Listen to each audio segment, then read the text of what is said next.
The diagram is meant to be a useful tool. It is meant to be a method of analysis that you can apply to any system of thought. Period. Marxism, Christianity, Mormonism, Buddhism, existentialism, atheism, no matter what it is meant to give you, as it were, the skeletons of every system. The flesh, the cartilage of that system will differ from system to system, but every system will have the following things. Number one, you have the person who holds the system. Now, you can be talking about the founder of that system, such as Jean Ostrok, who developed the higher documentary hypothesis of the denial of the authorship of the Pentateuch by Moses. Or you can deal with someone who holds to a position, and you need to think in terms of the person who holds it. Positions and theories and systems are believed by people, and we need to remember that. And that's why we need to be gracious. That's why we need to have that catholicity of attitude in which you realize that people have the right to believe whatever they want to believe, but also that you have the right to believe what you want to believe, and you have a right to share with them what you believe in the hope that they will abandon what they believe to believe what you believe, and share with them the gospel of Christ. So you have the person. You cannot simply deal with systems in abstract. I can think of Friedrich Nietzsche. I think it is important that you understand the background of that man, and how that he rebelled against his Christian upbringing, and how he sought to do everything he possibly could to fight and to destroy the faith, the pietistic faith of his forefathers. He particularly hated Jesus Christ. He developed his concept of the Superman or the Übermensch, particularly in his book, Thus Spoke Zarathustra, and he developed his attack against Christianity by attacking the person of Jesus Christ. He ultimately went insane due to syphilis, and he was put away finally, and he used to write letters in crayons, I am sure, and he always signed them Jesus Christ. In his insanity, he became the person that he hated more than any other person in the world. It was Nietzsche who made the statement, God is dead. I remember in New York City, back in the 70s, one student went to a large Jewish theological seminary and wrote on the wall, this is the outside of the building, wrote, God is dead, signed Nietzsche. And some bright student went out with his spray can and said, Nietzsche is dead, signed God. I don't know if any of you ever saw that graffiti. It was in magazines. Well, Nietzsche's the one who began that. He said the concept of God is over with. We must jettison the ideas of kindness, love, compassion, gentleness, consideration. He called those things slave ethics. He said if you really want to have a true ethic, then instead of compassion, you should have a cold, hard heart. Instead of showing mercy, twist the knife a little bit as you run it through them. Nietzsche developed his master ethics as the ethics of the Übermensch, the super race that was to come. And guess who read Nietzsche? A boy by a paper hanger from Austria named Adolf Hitler, who also talked an awful lot about the Übermensch and about the Aryan race and about the necessity of cleaning up the racial purity of the German people to create this master race where there would be no mercy. And when you think of the SS herding women with babies into their arms, into the gas chambers, reducing people to soap, fertilizer for the fields, skinning people. There was one concentration camp that was known particularly because the wife of the commandant ordered that whenever a prisoner was taken who had a tattoo, he was skinned, and his skin was tanned, and she had pocketbooks, lampshades, shoes, gloves, made with the tanned skins of tattooed men. Was there any mercy as they herded them into those gas chambers? No. But you see, with that type, the Nazi mentality, that was good. What Nietzsche said was good. But you see how Nietzsche ended up? He ended up insane. He could not live what he believed. And he ended up in his insanity thinking he was Jesus Christ, the person that he hated. You have to know a little bit about the history of someone. As I read through the Encyclopedia of Philosophy, I made a note of how many of the hostile philosophers came from Christian homes, came from clergymen's homes. What was shocking to me, some of the most vicious atheists came from the homes of clergymen. They rebelled against everything that their parents stood for. They didn't want it. They won't have anything to do with it. Utterly repudiated and sought to deal with it. But you know, there's two types of atheists. There are the benign and malignant atheists. Benign atheists say, well, I don't believe in God, but if you want to believe in one, that's your own business. That's your ball of wax. It's your bed. You can sit down and you can lie in it. That's a benign atheist. A malignant atheist is one who says, I don't believe in God, and I'm going to make sure that you don't by the time I'm through with you. These are the characters, like over in Dickinson College. One of them, to start out his Bible course, this was several years ago, would introduce his mentality to the Scriptures by saying, how many of you believe in the Bible? And when the students raised their hand, he promptly took the Bible and threw it across the room so it hit the wall and came down crashing to the floor. Now, it was a great shocking approach, but what was he trying to tell these students?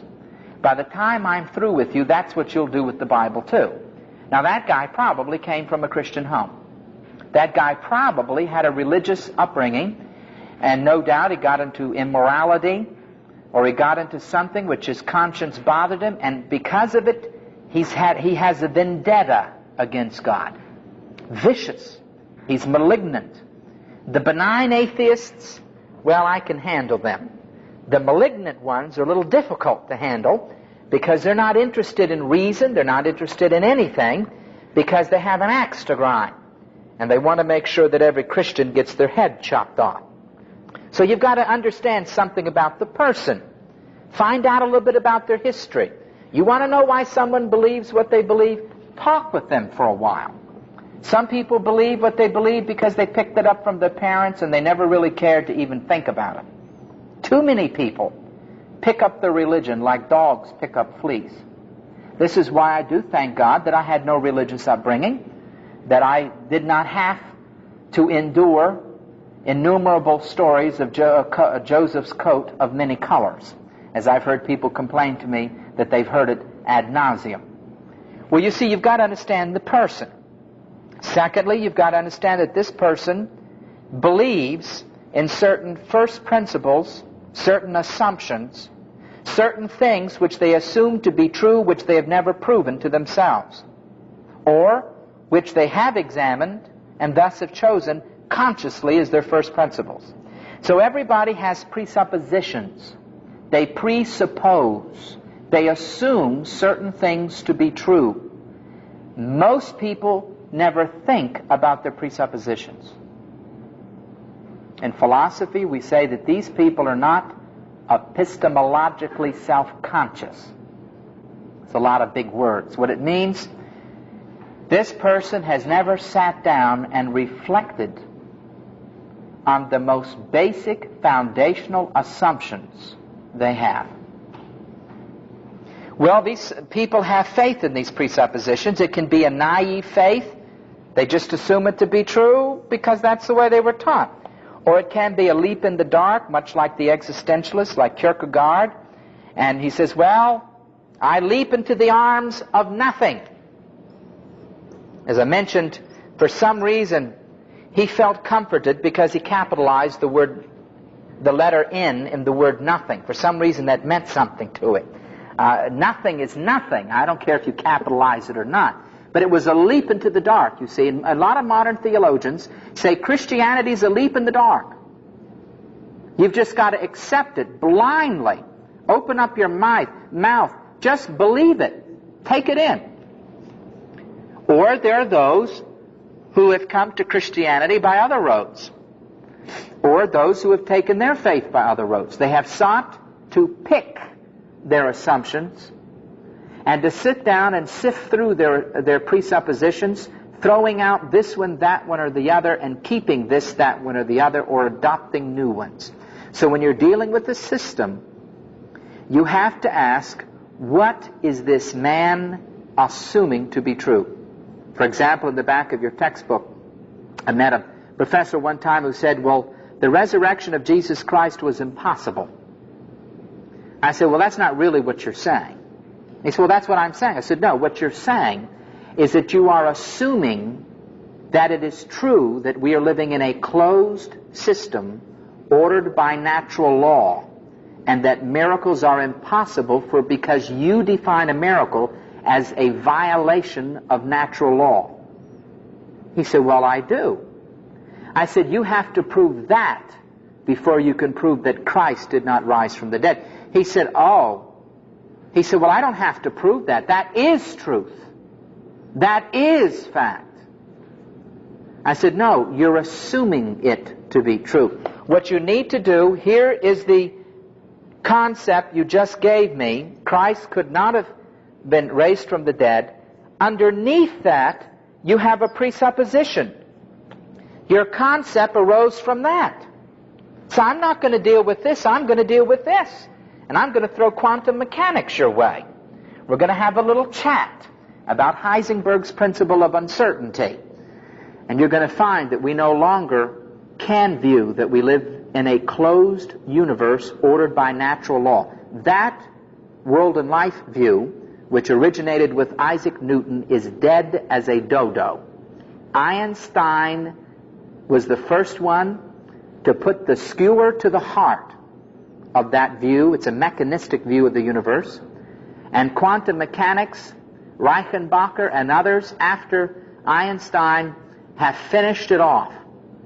There's absolutely no scientific verification of Newton's idea that we're living in a mechanistic universe like a big machine running according to laws. A law is now defined in modern physics as a propositional statement placed on a piece of paper which show you psychologically how people seek to interpret reality. So in other words, scientific laws are now in the mind and are not viewed as being in the world. But you see, that guy who said over here, Jesus Christ did not rise from the dead, his real problem was over here. He was assuming on the level of his presuppositions that the universe is a closed system run by natural law. Therefore, nothing like that can happen. And you have to deal with the presuppositions, those things which are assumed, which are beneath the visible concepts. Then you have the concepts of the ideas which work their way out, hopefully out of the presuppositions. And then the whole system is going to take you someplace. There's a logical conclusion. So with Nietzsche, if I had to give a lecture on Nietzsche's ethics, I would point out as one of many things that if you want to know the logical conclusion of Nietzsche's Übermensch ethics, look at Buchenwald and Auschwitz and Dachau.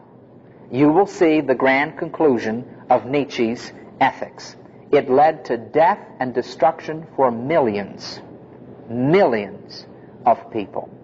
So you have a right to say, hey, if we take your position logically to its conclusion, it ends in absurdity. It ends in a position that neither you nor I can live with or believe. So this basic scheme, this basic grid, this basic pair of glasses, this X-ray machine, if I can put it that way, is the method by which you examine any philosophic system.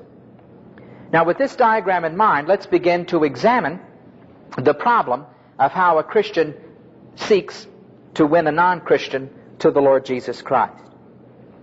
The first questions that we must put forth deal with the person who holds the particular position we wish to refute.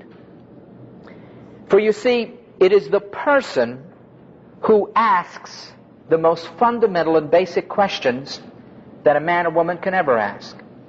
Archaeologists and anthropologists at this point are pretty much agreed that as far back as we can go with the artifacts and with written history, mankind has always asked, where did I come from? The origin of man. What am I? Who am I? The nature of man. Why am I here? The purpose of man, or the meaning of man. And where am I going? The destiny of man. Even when they went back to the Neanderthal man, who probably was simply some individuals who were suffering from a very severe case of arthritis, and thus they were deformed. Even if you go to the Neanderthal man, you discover that they buried their dead with bowls of food and flowers, and with their weapons. The archaeologists and the anthropologists have found that no matter where man is, be it the ancient Egyptians, the Babylonians, the Aztecs, the Hottentots of South Africa, the Eskimos, all of humanity has always, in every place, developed answers to those basic questions. Either they say that we came from God, or there was a big turtle sitting on another turtle, or we came from the wind. But you see, they have answers to those questions. Where did we come from? Who and what are we? Why are we here? And where are we going? Everyone is going to think in terms of those questions sometime or later. Some people do a lot earlier than others. I'm afraid to say, in a hedonistic society in which we live, people get so busy they don't really ask themselves these questions until perhaps they're getting old, and they're sick, and they're dying. And all of a sudden, when you begin to deal with the elderly, you know what you begin to hear? Why was I put here on earth? For 2 years, I went to a veterans hospital and dealt with the Vietnam veterans. For 2 years, every Sunday after I went to the veterans hospital, I went to an old folks home. And after 2 years, every Sunday, I got to know these people quite well, and I found the sick and the ill were asking, why am I here? Where am I going? These people were forced to deal with the most basic questions. And you see, the Christian at this point has something wonderful to share with people. The Christian says, aren't we dealing with someone created in God's image? You know where you came from? God made you. You're not a bit of ooze that oozed out of ooze that's oozing back into ooze. You're not a chance-produced animal through the meaningless and purposeless fluke of an evolutionary process. You have significance. You have greatness. You have importance. You have meaning. God made you. And you're here to bear His image. You alone, of all the creatures in this world, were to bear the image of God, so that when man was created, there was a consultation in the Trinity, and they said, let us make man in our image and in our likeness. And despite what the Mormons say, the Scriptures nowhere speak of that image being physical, for God is not a male, says the prophet. God is not a man. The image of God refers to functions. God is a self-conscious cognitive ego. In other words, He can say, I am. You realize how great that is? I am. You know what? I'm a self-conscious cognitive ego. I say I am. Does this pew say I am? Does a cat say I am? Your people involved in psychological research or an attempt to deal with animals at all have always found that the mirror test reveals that animals do not have a self-conscious cognitive ego. If your parakeet is lonely, what will the pet shop owner tell you to do? Put a mirror in there. Because when the parakeet looks, he will think there's another parakeet, and he will carry on and talk and have a good old time. Every spring, usually, I hate to say it because it hurts my heart and feelings, I hear a big thump at our picture window there in the living room, and I go outside and I bring out my daughter, and there's a dead bird, killed itself right there. Why? I said, honey, when the birds get their territorial feelings and drive and aggressiveness, this bird comes along and he sees his own reflection in the glass, thinks it's another bird, and kaplow! He's dead, baby. Now, when you look in the mirror, you don't think that's somebody else, like a dog go up and try to lick and sniff. You know that's you. Hey, that's me. But the dogs don't know it's them. The birds don't know. Man is a self-conscious cognitive ego. He says, I am. And you see, when God created man in his image, it referred to various functions. Man is a thinking being, like God. Man is a feeling being. Man is a choosing being. Man is a rational being. Man is capable of reason. Man is capable of art. Animals don't produce art. Now, in New York City, they've got this one man who has a monkey trained. They give the brush to the monkey and he'll dab some paint on the canvas. But that's mimicking what man has done. If they want to show the animals do art, let's go to some place in Africa where no human beings were ever existed. And we better find a gallery up by the local gorillas or the chimpanzees or somebody. You won't find that. You see, man has these aspirations, these abilities, the ability to say, I am. And what's really tremendous as you deal with non-Christians is you can usually start out by saying, hey, I know what you are, and you don't know what you are. During the heyday of the drug culture in the late 60s and then to the early 70s, in Greenwich Village, I'd often sit down at this Christian coffee house, and after giving whoever came, usually more than one person, some coffee and tea and donuts and stuff, I said, hey, you know, I know who you really are. And they'd look at me. I said, I really do, but I don't think you have an idea who you are. They said, you don't know me, I never met you before. Yeah, but I know who really you are. They said, who? You were created in God's image. You're important. You're significant. You have meaning.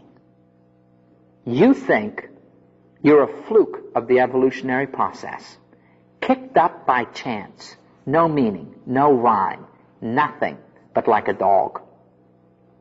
And we'd enter into a good discussion on whether or not the evolutionary process, atheistic evolution with meaninglessness, purposelessness, no rhyme, no beginning, no end and no goal, how that possibly could have produced man who thinks, who aspires to meaning, who aspires to hope.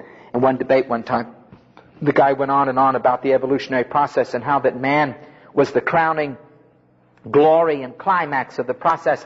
I said, let me ask you a question. If this room that we're now living in is the universe and all there is here, this is it, and this room was filled with water so that the universe is a liquid universe. It's filled with water. And there were fish in that world, happy fish, running around and swimming and splashing and having a good time. And some of these fish developed lungs. What would those fish aspire to do with those lungs? To breathe. But this is a liquid universe. What would happen to the fish who developed lungs in a liquid universe? They'd die. Was that a step forward in evolution when an animal develops faculties and facilities for things that it cannot find a realization or satisfaction? He agreed that creature which developed lungs in a liquid universe would be a backward step because it would not lead to the survival of the race. I said, let me ask you a question. You're telling me that we're living in a universe in which there's no meaning, and yet man aspires for meaning. You're telling me we're living in a universe where there's no hope, and yet everything in me, I want hope. You're telling me there's no God, and man aspires for God, and for meaning and significance and hope and love and beauty and trust. You're telling me that I'm a fish that developed lungs in a liquid world.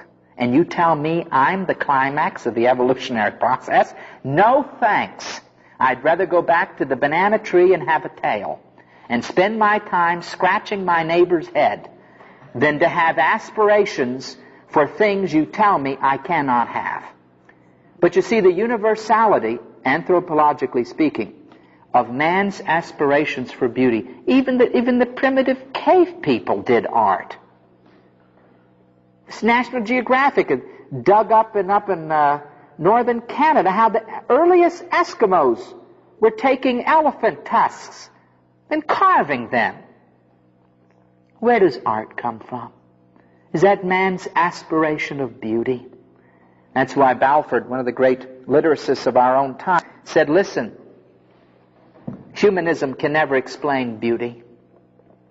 I can take person after person and take them out on the veranda and let them see a sunset. And you know what all of them will say? Beautiful. He said, now you explain to me how that sensation of aesthetic beauty, which raced through that person's being, was something that came out of chance in a universe where there is no beauty, where there is no order, where there is no harmony. He said, I will take you to hear a concert by Bach. You will have to say it's beautiful. Where did those aspirations come from? For meaning, for hope, for love, you see. Well, we say to the person, hey, I know what you are. God made you. You're not some meaningless machine, some mindless animal. God made you. And He created you as a cognitive ego. You are, and you know it. You are conscious of yourself. You think, you feel. You have aspirations. And you cannot help but reflect the glory of God. Everything that you see in people reflects the fact that they are created in God's world. And if they do not live according to God's laws, they're not going to break God's law, they're going to break themselves. Imagine someone said, well, I'm going to break the law of gravity by jumping off this building. Who's going to break? That's one of my questions, you say. And people say, well, I'm going to break the moral laws of God. Yeah. Those laws will be standing long after you go to the grave with syphilis and gonorrhea. Long after you get herpes, the laws of God will be there. And this is something that I think is very important for Christians to remember as you deal with people, is that they are created in the image of God and they are still in the image of God. James chapter 3 and verse 9, James said, how can you claim to praise God and then turn around and curse a man who is created in the image of God? Now, I'm aware that Luther and Lutheran theology taught that the image of God was totally eradicated from man, and thus man is no longer in the image of God. I disagree with Luther at this point and take the position with Calvin and Zwingli and the others. The Scriptures, such as James 3 and verse 9, says that man is still in the image of God. No matter how corrupt, no matter how depraved, he is still worth saving. He is still valuable. He is still has intrinsic worth, and I care. Now do you see why people who believe in euthanasia believe in what they believe? Kill the old people. They cost too much money. Hitler showed us the way to deal with cripples. Take them to the gas chambers. Give them a shot of poison. Have suicide clinics like they do in Sweden so you can go in and die and get it over with. And when England, one girl went to her grandmother, and the girl wanted her inheritance so she could go on living her disco life, and she did her best to persuade her grandmother to kill herself so that she could get her inheritance right away instead of living so long. But you see, what does that mean? It means these people do not consider human life intrinsically valuable. This is why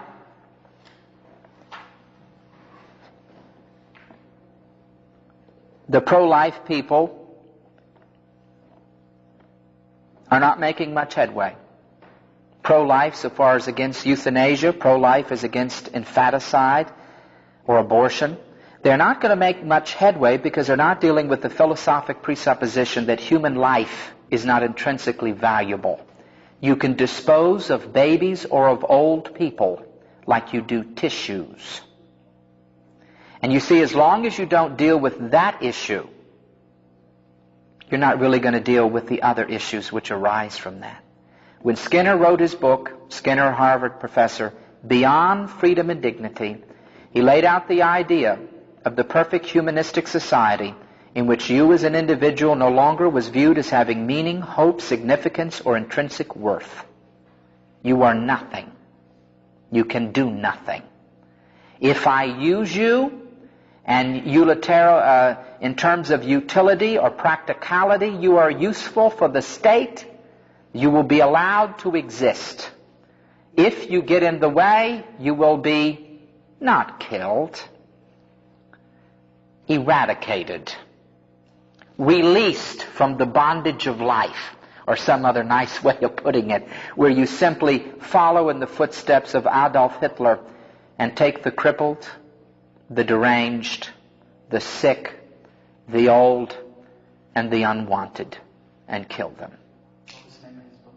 Beyond Freedom and Dignity by Skinner. You see, as a Christian, you can say to these people, hey, you're created in God's image. And you know what? Deep down, you really know this. For in Romans chapter 1, 18 through 25, here the Apostle Paul states, because man is created in the image of God, in his heart of hearts, he knows that there is a creator. There is a mastermind behind this universe. He knows instinctively there is something beyond, there is someone to whom he is accountable. Thus your anthropologists have never found a civilization or tribe that was not involved in the worshiping of a deity or deities. Now you think for a moment. If religion is simply an evolutionary quirk and it's societal and cultural, why is it universal so far as mankind is concerned? Man instinctively knows this. Thus he states in verse 21, although they knew God, no taste they on, even though in their hearts of hearts, in their soul, in their deepest being, in the moments when they are quiet or when they're in the foxhole, they know there's a God. Yet they will seek to suppress that knowledge and unrighteousness. Never forget one guy I was working with at General Motors who was a very malignant atheist, and he particularly liked grilling the seminary students who got jobs during the summer. And since I was working across the assembly line from him, he decided I would be a perfect one to grill. And that summer, he got grilled quite effectively. He came up and said, well, if a God exists, why all those people are dying in Vietnam? I said, your real question, John, has to do with the origin of evil. Not really the question of Vietnam, but it's the question of all evil. Retarded people, death, accidents, war, hurricanes. Isn't that true? Yes, and I mean, the problem of evil. I says, John, number one, I hardly think that you have ever even read a page of discussion on this issue. The only reason you're bringing it up is to be nasty. And then at that moment, the Lord touched me, and I just stepped forward, and I says, John, you know there's a God. And you know that he exists, and you know that you're accountable to him. He took one step back, hung his head, and all this time he's been the big malignant atheist. Yeah, I know. Zing! And you see, that was the Lord. When the Lord gives you the right time, Proverbs says, a word spoken at the right time can be viewed like apples of gold in a frame of silver. It's beautiful. It's appropriate. And the Lord just had me zing him at that right moment to bring up the fact that he knew it. Now, the next day, guess what he was all over again? An atheist. But you see, his nudity in terms of his soul had been uncovered.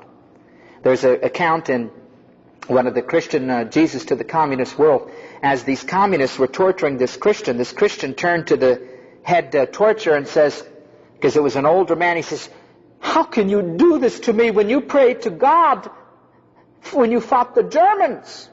And the guy said, who told you about that? Well, what do you mean, who told you? When you're in a foxhole, even the communists are saying, oh, God, don't let those bullets hit me. I'm thinking of a relative who's a very wealthy woman. Her husband had $70 million. She herself came from a very wealthy background. And I went to talk to her about the gospel, and her response to me, I remember standing in the elevator, Bob, the poor need God. I have no need of God. Why should I believe in God? I have everything I need. Well, you couldn't get to Aunt Ruth because she had no religion. She had no feelings for religion because she had no need of God. The poor need God. When her husband had a stroke, she got on the phone, the first thing, please pray for Arthur. Now she needs God, you see? When a person's marriage is falling apart, all of a sudden they need God. You see, but people are really hypocrites. Whereas Scripture clearly indicates that in their heart of hearts they know that God exists.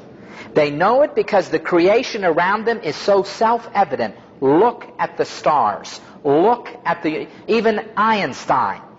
Lincoln Barnett's book, The Universe and Dr. Einstein, reveals how Einstein said there has to be a God.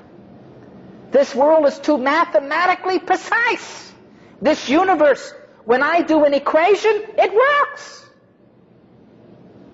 He says there has to be God. And he would laugh at the atheistic scientists who would believe in an orderly universe without someone who made the order.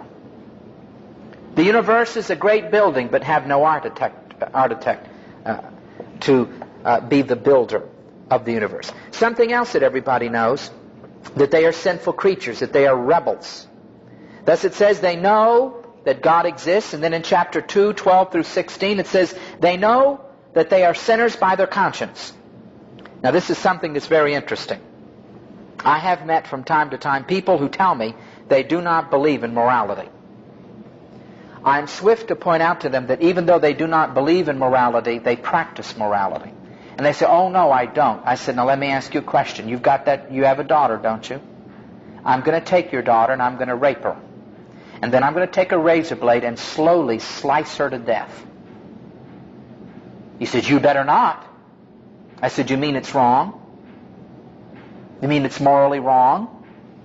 Well, yes, it's wrong. I remember Dr. Schaefer one time, he was dealing with an Eastern philosophy man, and the man said there is absolutely no right and wrong. There's, no pain, no evil, no death. Schaefer just went over where the tea kettle was whistling with the boiling water and says, okay, and walked over and proceeded to pour the boiling water on the man's head. And the guy jumped out and said, wah! And he said, wait a second, there is no pain. There is no evil, so I can pour boiling water on you. That's not wrong, is it? There's no pain. You can't be hurt by it, you see. People may deny morality, but they moralize. They condemn people for doing things. Remember one time in Central Park, we just played a tape. And a couple had stopped and listened, and as soon as we got through, she began to rail at us. I'll never forget, she jumped off that park bench and began to scream, there is no God! I was in the concentration camps! And she showed us the tattoos on her wrists. And she said, there was no God! I saw the people die! And she went on and on how she was a Jewish refugee from the Holocaust. And I said, ma'am, one question. If there is no God, then how can you say that what Hitler did was wrong?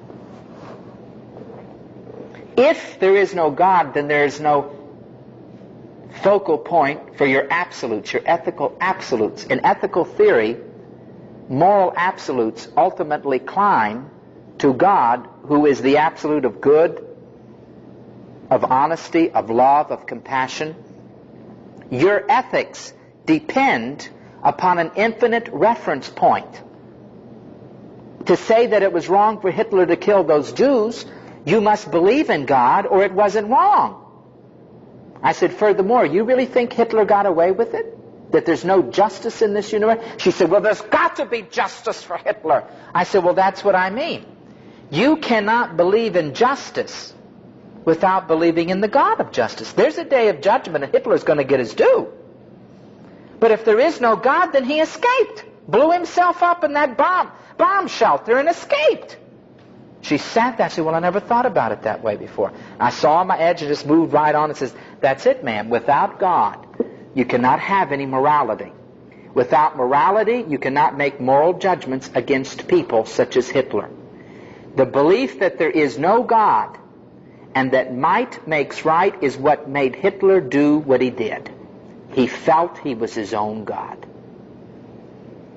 And you see, when non-Christians attempt to discredit Christianity and to throw out morality, they are actually destroying themselves. For while they say that they don't believe in sin or immorality, nevertheless they will moralize. They will condemn people for stealing. They will condemn people for killing. And the basis upon which they make the condemnation is something that they previously denied 5 minutes before.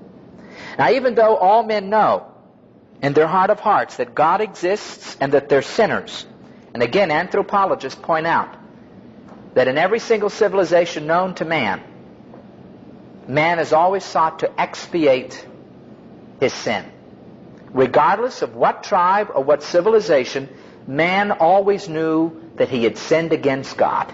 And whether it's the Aztecs who cut open the beating heart of its victim, of their victim, and offered it up to the sun god, or the Hindus in India who went down to the river and threw their firstborn child to the crocodiles, or whatever group it was, universally man knows that he's in a guilty state before the supreme creator of the universe. So they try to expiate. So Buddhists cut themselves, put fish hooks in their body. Others will go into to become monks, flagellate themselves, walk on fire. People will attempt to take pilgrimage and do anything to get rid of their sin. Now, if sin was a modern idea that some theologian invented, how come it's anthropologically universal? Why is it always there? It's part of humanity. Man's God consciousness and sin consciousness are two things that can never be eradicated from the race of humanity. And even though the Soviets and the communists try, they have never developed the new man that is all religious. Thus the Scripture tells us in Romans 1 and verse 18 that men try to suppress or to hold down the truth and unrighteousness, but they will not succeed. They will not be able to suppress the truth completely. As you begin to deal with people, oh, this is a wonderful thing, you realize they're in the image of God. I would deal with derelicts who were alcoholics, who were men in the gutter. We'd pick them up and take them in. We dealt with prostitutes. We dealt with kids on drugs. We dealt with people who were very ugly. People that you wouldn't want to like, wouldn't want to love. But we valued them. They're important. They're important. They have significance. They have worth. And to see these people come to a saving knowledge of Jesus Christ, to see their lives changed, is one of the most beautiful things that anyone can notice in the world. I'll close with this illustration. A well-known preacher was preaching an evangelistic message, and a well-known agnostic or atheist, he called himself a skeptic, and that usually means either one, said, I challenge you to a public debate on the existence of God. And the preacher said, on one condition, you bring me a whore who heard your message on skepticism and now is an upright woman in the community. You bring me a drunkard who today is a sober, hard-working, honest man. You bring me a rebel teenager in drugs and dissipation and immorality who now is a productive young person who, through your message of skepticism and atheism and unbelief, is now someone that is producing worth and good for the community. You bring me one person and I'll bring you 1,000. I'll bring you 100. That when Christ touches their life, they change. This is the same agnostic and atheist who, when he was giving his lecture on the fact that there is no hell, at least he thought there was no hell, a drunkard wandered in the meeting. This is reported in the newspaper. And here the man, I think it was Robert Ingersoll, was up lecturing on what he called the absurdity of hell. And a drunkard walked in and said, "We're counting on you. We're counting on you." You bet your hide he's counting on you, you see. People may deny morality, but they will moralize. They will try to escape and suppress the truth, but they will not be able to do it. As you deal with people, remember they're created in God's image. That's why you can't be mean to people. Be nasty. Don't be mad. You love them because you see the image of God in them.